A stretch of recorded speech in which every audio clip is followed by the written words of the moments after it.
evening YouTube and welcome to another episode of Campervan Goodness. Now in this episode we're going to be bringing you the clash of the titans, the battle of the heaters. Who is going to win head to head? Chinese night heater versus Erberspacher. Cheap versus expensive, good versus quality. Who knows? We're going to find out in tonight's episode. So I've been wanting to do this episode for quite some time now. I've had an Erberspacher heater that's been removed from a van and I've been ready to strip that down and do this video, but we've been waiting for a Chinese heater to be removed from a van. Stripping down two perfectly good heaters is not something that we've got the budget for, unfortunately, so we've been waiting for them to come in. However, I've been waiting for some time now for a 2 kilowatt heater to come in for repair and need removing from the van, and we've got an Erberspacher one that's coming broken. So the first event goes to the Chinese night heater because I've not had one in broken yet. But that being said, that is not a fair test at all, and that's probably just a fluke. So we do have a 2 kilowatt Erberspacher heater, which is in many pieces. As you can see, it's literally just been took out the van in its entirety. We've got all the bits here, the turret, the exhaust, the air intake, we've got the pump, the control panel, it's all there. Slide that to one side. And then we're going to be using a brand new 2 kilowatt Chinese diesel heater.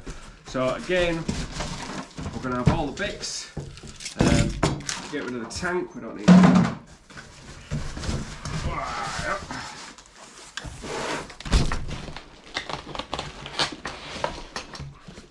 So we've got the 2 kilowatt heater there, and this is brand new in the box.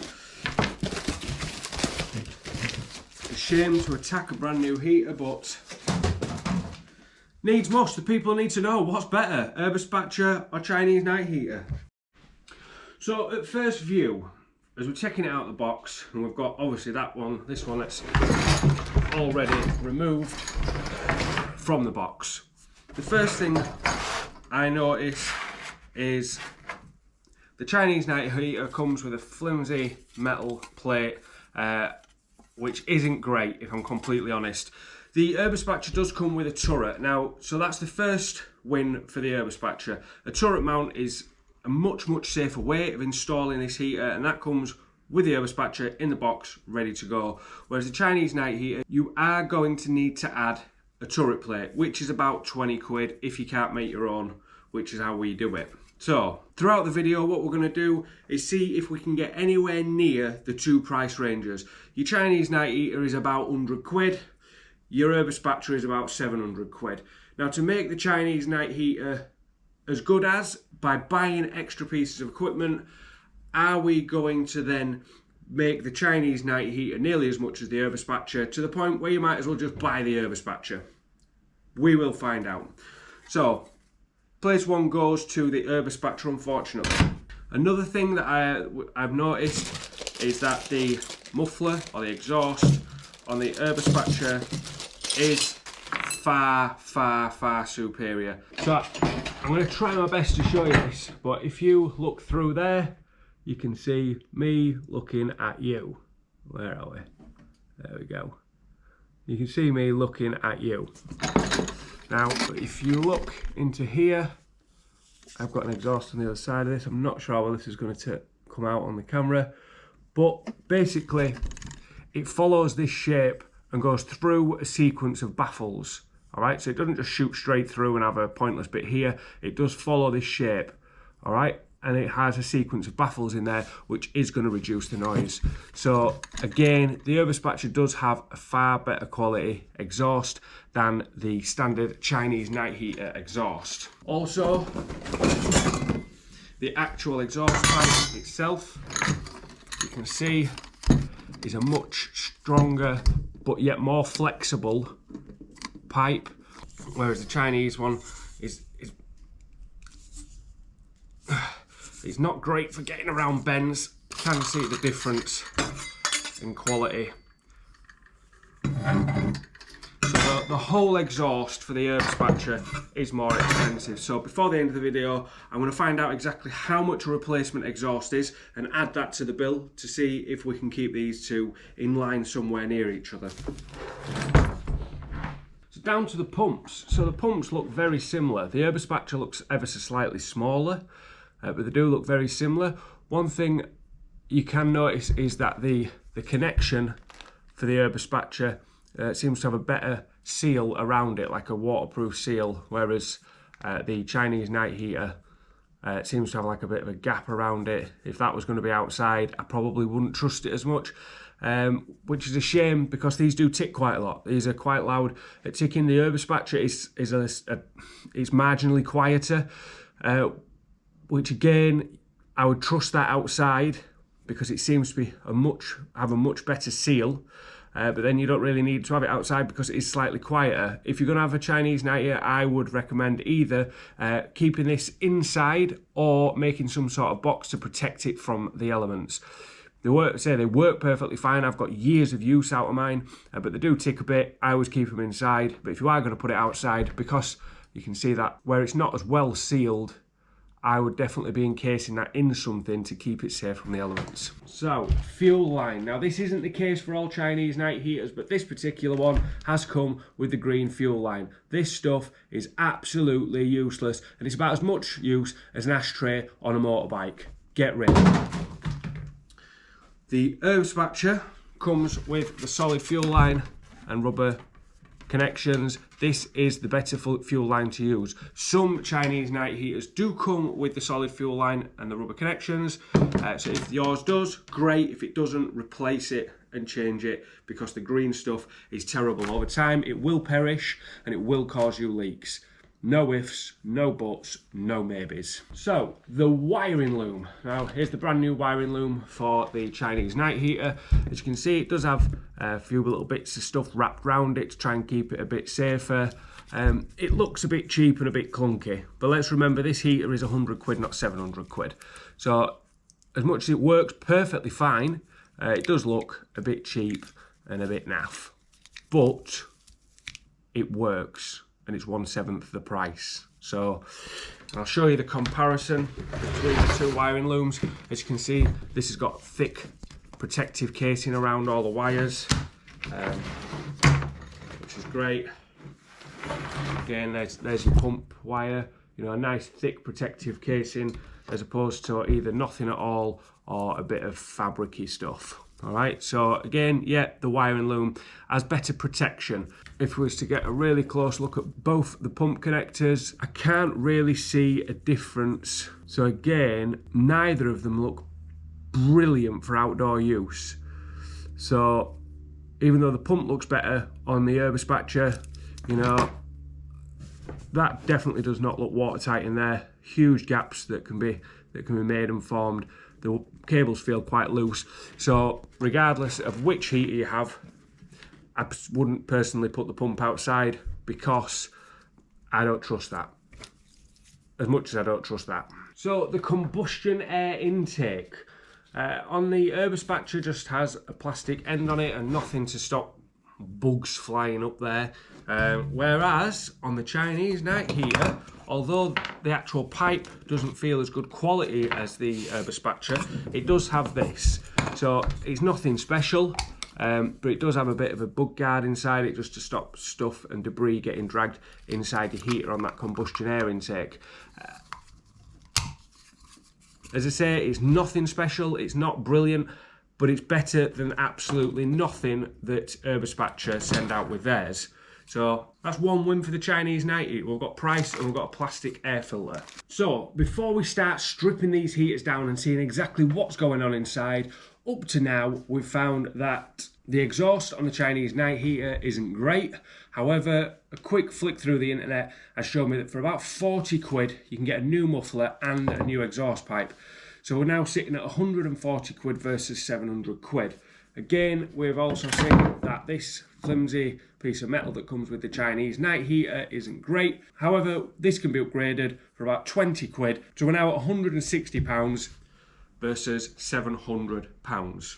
If we really wanted to be pedantic, we could get some extra sheathing for the wiring loom to make that a bit more sturdy and a bit safer, and that would put us in, that would be a small fee. And also the pump is slightly louder on the Chinese heater, but there are a few options available on the market now, and we're still only looking at, even with the sheathing for the wiring loom and a pump housing, you're probably looking at another 20 to 30 quid.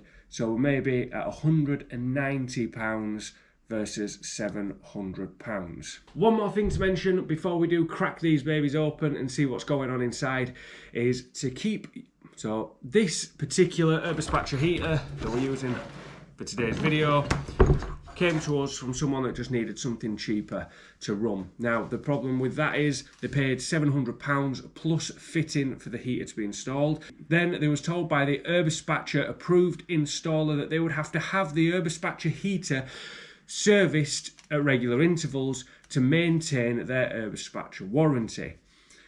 Like any piece of 21st century technological item, once that warranty had expired, you can imagine what happened. It broke. So now the owner of this Erberspacher heater is telling me they have spent somewhere in the region of 1,500 quid with purchase, fitting and service fees. That's 15 Chinese night heaters. As long as we install them safely, you know, we've never had any problems. But let's crack them both open and give them a fair test and see exactly what's going on inside these units to see if there is something that makes the Erberspacher worth spending all that money on. I'm going to bring this down like that now. So the first thing I've noticed, now to open these heaters up, all you do is unscrew this on the front. And for the Chinese night heater, that is a case of then just lifting this panel off. Okay? For the Erberspacher, you have to unscrew the front, much the same, but then it does have two little clips. So the outer casing is a little bit safer because if that was to somehow come off, it is clipped on as well. Okay. So the first thing I've noticed straight away as we open up is the Erberspacher motherboard is encased in a metal box, whereas the Chinese night heater is encased in a plastic box. And like any proper engine, the Erberspacher does have some engine numbers stamped onto the top of it, should you maybe need to get spare parts or something, I'm guessing. Okay, I can see a clear win for this section for the Erberspacher. The Erberspacher is not only encased in a metal box, but it is fully encased. So, there you go. So we can see that that is a solid, we'll take it all apart in a second, but that is a solid thing running all the way down. So all your electricals are fully encased inside there, which is better. So if you was having this outside on the exterior of your van, I'd be more happy, safe in the knowledge that my motherboard and my electricals are actually encased inside something, whereas the Chinese night heater, if you look from the side, I mean, you can just get in and see all your resistors and capacitors and everything in there. We'll take these off and have a proper look at them, but yeah, that's one thing straight away. That is a big win for the Erberspacher. However, if you're going to have this situated inside your van, then that's really not an issue because it's never going to get any water ingressing inside it, unless you've got big problems inside your van with your plumbing, in which case you've already got big problems. Another thing that I'm noticing is that where the engine separates here, this is a metal gasket, okay? That's a metal gasket in between those two there, whereas on the Chinese heater, we do have a standard gasket. You can see it there, the green line in the middle. So that metal gasket is going to last longer and not perish.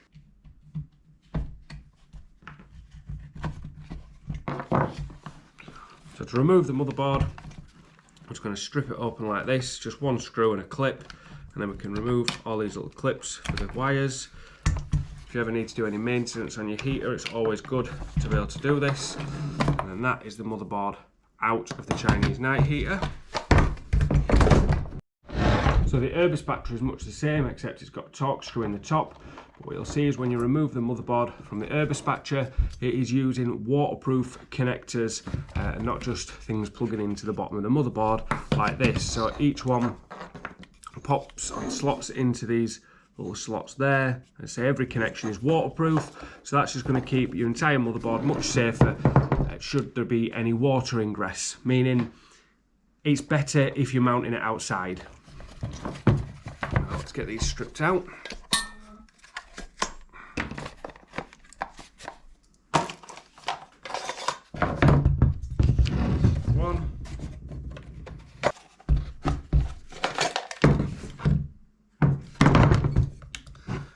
And that is 2.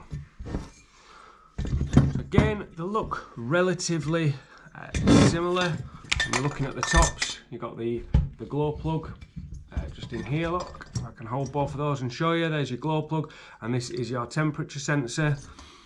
Looking at the 2, again, you can see without taking the temperature sensor out, you can just see it looks, you know, it is better quality. The temperature sensor there, the cables that are running down are slightly thicker. The sensor itself looks in fact to be slightly better made. And again, the fins. So these fins on the fins on the Erberspacher are thinner, which is going to produce more heat. And you can see the Chinese is just a direct copy, but it isn't as good quality. So everything that we've seen so far has been interchangeable, other than the motherboard and these electrical connections, which, as I said, yes, that is a better setup on the Erberspacher. These waterproof electrical connections are better, but if you're situating your heater inside your van, that doesn't really matter. So I feel like I've been a little bit biased towards the Chinese night heater because it is what I use and it is what I prefer. This is purely based on budget. The majority of people who are out enjoying van life, they're doing that because they've not got pots of cash. Yeah, there's a few of you out there who have got loads of money and it just seems like a good idea at the time. But van life, for a lot of people, is an escape from the rat race. And what is the point in trying to escape from the rat race if you need to do another God knows how many hours work to be able to afford a fancy, expensive Erberspacher heater, when this thing will do the job. As you've seen in this video today, yes, this is the better heater. Of course it is. It's the original. You know, it's built to last. It is a good piece of kit. But is it 7 times as good? I don't think it is. That choice is up to you. Whichever one you decide to buy, that will be your choice entirely. Hopefully this video has helped you make that decision. Granted, if you're going to be fitting it outside, then yeah, you're maybe going to go for the Erberspacher. You know, it's got the better motherboard, those waterproof electrical connections, but then you could just put it in a box to save it from the elements and still save yourself an absolute fortune. If you've enjoyed the video, then please don't forget to subscribe to the channel. Drop me a comment, I'd love to hear from you. Let me know what you think to these 2 heaters, and please give us a like, and if you think this might be beneficial to somebody else in their van journey, please, a share would also go a really long way. If you could drop me a comment in the comment section and let me know which of these heaters would you go for. Are you going to go for the Chinese night heater? Are you going to go for the Erberspacher? Or maybe you're going to go for something completely different again, like a Viva or another brand.